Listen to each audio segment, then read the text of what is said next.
अभिवादन स्वीकार कीजिए नासिर का। दोस्तों, एक कहानी है आज आपके लिए लेकर के आया हूँ, आस्था की कमी।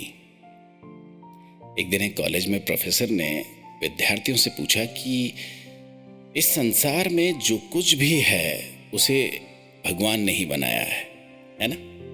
सभी ने कहा हाँ, भगवान ने ही बनाया है।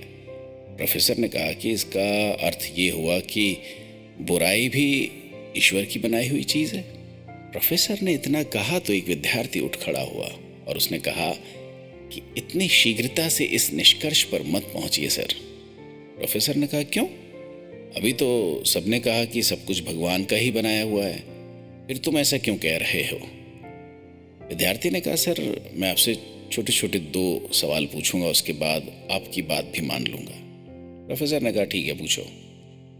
विद्यार्थी ने कहा सर, क्या संसार में ठंड का कोई अस्तित्व है, सर्दी का? प्रोफेसर ने कहा बिल्कुल है, हम ठंड को महसूस कर सकते हैं। विद्यार्थी ने कहा नहीं सर, ठंड कुछ है ही नहीं, ये वास्तव में गर्मी की अनुपस्थिति का आभास भर है।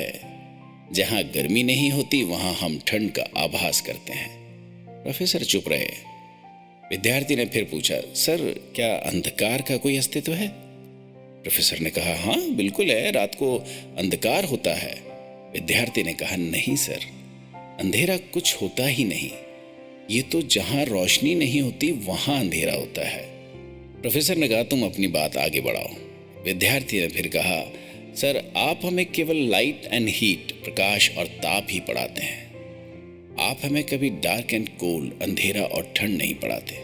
फिजिक्स में ऐसा कोई विषय है ही नहीं। सर ठीक इसी तरह परमात्मा ने केवल अच्छा अच्छा बनाया है, जहां अच्छा नहीं होता वहां हमें बुराई दिखाई पड़ती है, और बुराई को ईश्वर ने नहीं बनाया, ये केवल अच्छाई की गैर मौजूदगी भर है। वास्तव में सृष्टि में कहीं बुराई है ही नहीं, ये तो केवल प्यार, विश्वास और ईश्वर में हमारी आस्था की कमी का नाम है। इसलिए जब और जहां अवसर मिले अच्छाई बांटिए।